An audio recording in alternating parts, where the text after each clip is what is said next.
നമസ്കാരം. നമ്മൾ വയനാട് ജില്ലയിലെ കൽപ്പറ്റ മണ്ഡലത്തിലാണ് എത്തി നിൽക്കുന്നത്. ഇവിടെ പെരുന്തട്ട പാടി, ഇവിടെ ഒരുപാട് ലയങ്ങളുണ്ട്, അതുപോലെ എസ്റ്റേറ്റുകളുണ്ട്. പെരുന്തട്ട എസ്റ്റേറ്റിൽ തേയില നുള്ളുന്നവരുടെ ഇടയിലാണ് നമ്മളിപ്പോൾ ഉള്ളത്. അതെ, ഇവിടുത്തെ രാഷ്ട്രീയം പറഞ്ഞാൽ പല പാർട്ടികളിൽ നിന്നുള്ളവർ ഇവിടെ നിന്ന് ജയിച്ചു വന്നിട്ടുണ്ട് ഈ കൽപ്പറ്റ മണ്ഡലം. അതിൽ തന്നെ സോഷ്യലിസ്റ്റ് പ്രസ്ഥാനത്തിൽ നിന്നൊക്കെയുള്ള ആളുകൾ അല്ലെങ്കിൽ പ്രതിനിധികളൊക്കെ നിയമസഭയിലേക്ക് എത്തിയിട്ടുണ്ട്. ഇപ്പോൾ നിലവിൽ നമുക്കറിയാം ടി സിദ്ദിഖ് അദ്ദേഹം രണ്ടാം ഊഴം തേടി ഇറങ്ങിയിരിക്കുകയാണ്. മുൻപ് ശ്രേയാംസ് കുമാർ ഇവിടെ നിന്ന് UDF-ന്റെയും LDF-ന്റെയും ഒക്കെ ഭാഗത്തു നിന്ന് മത്സരിച്ചിട്ടുണ്ട്, ജയിച്ചിട്ടുണ്ട്, തോറ്റിട്ടുണ്ട്. അപ്പോൾ ഇത്തവണ മത്സരം നടക്കുന്നുണ്ട്. നമുക്കറിയാം ഈ വയനാട് എന്നൊക്കെ പറയുമ്പോൾ നമ്മൾ ഈ കൽപ്പറ്റയിൽ വന്ന് നിൽക്കുമ്പോൾ നമ്മുടെ മനസ്സിനെ ഏറ്റവും കൂടുതൽ ഓർമ്മിപ്പിക്കുന്നത് ആ ദുരന്തത്തിൻ്റെ കാര്യങ്ങളാണ്. അതിനെയൊക്കെ അതിജീവിച്ച ഒരു ജനതയാണ് ഇപ്പോൾ ഇവിടെയുള്ളത്. നമ്മളുള്ളത് ഈ കൽപ്പറ്റ ടൗൺഷിപ്പിനോട് ചേർന്നുള്ള ഇടത്തുകൂടിയാണ് എന്നതാണ്. അപ്പോൾ നമുക്ക് ഈ തൊഴിലാളികൾ രാവിലെ തന്നെ അവരുടെ ജോലി ആരംഭിച്ചിട്ടുണ്ട്. അവരോട് കുറച്ച് സമയം സംസാരിക്കും. പണിയൊക്കെ നന്നായി പോകുന്നു അല്ലേ ചേച്ചി? ഇവിടെ തെരഞ്ഞെടുപ്പിന്റെ ചൂടൊക്കെ ഉണ്ട്, അതൊക്കെ നോക്കാറുണ്ടോ? ഇന്നലെ ഞങ്ങളെ സ്ഥാനാർത്ഥി വന്നിട്ടുണ്ടായിരുന്നു. ഞങ്ങൾക്ക് ഞങ്ങളെ സ്ഥാനാർത്ഥി തന്നെ ജയിക്കണം. ആരാ നിങ്ങളുടെ സ്ഥാനാർത്ഥി? സിദ്ദിഖ്. നിങ്ങളോട് എന്താ പറഞ്ഞിട്ടുള്ളത്?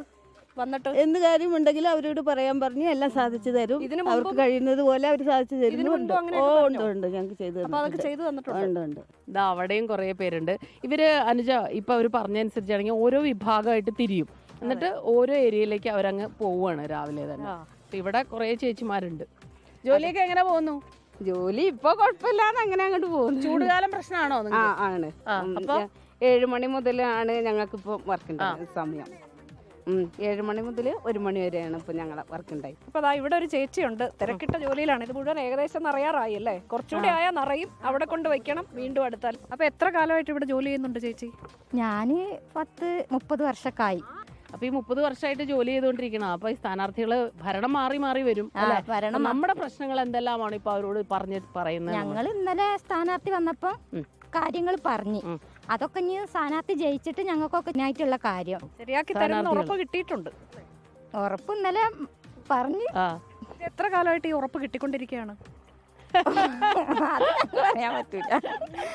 ഒരുപാട് പ്രശ്നങ്ങൾ ഈ ചേച്ചിമാർ പറയുന്നുണ്ട്. അപ്പോൾ അത് ആര് ജയിച്ചു വന്നാലും അവരുടെ പ്രശ്നങ്ങൾക്ക് പരിഹാരം ഉണ്ടാവണം, അതിനകത്ത് ഒരു സംശയമില്ല.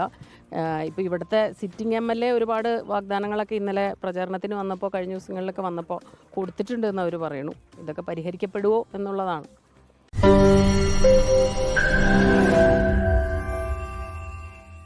ലോകത്തെവിടെയായാലും ഏത് സമയത്തും 24 വാർത്തകളും ഓഗ്മെന്റഡ് റിയാലിറ്റി പാക്കേജുകളും എക്സ്പ്ലെയിനറുകളും വിശദമായി കാണാൻ ഞങ്ങളുടെ YouTube ചാനൽ നിങ്ങൾക്ക് സബ്സ്ക്രൈബ് ചെയ്യാം.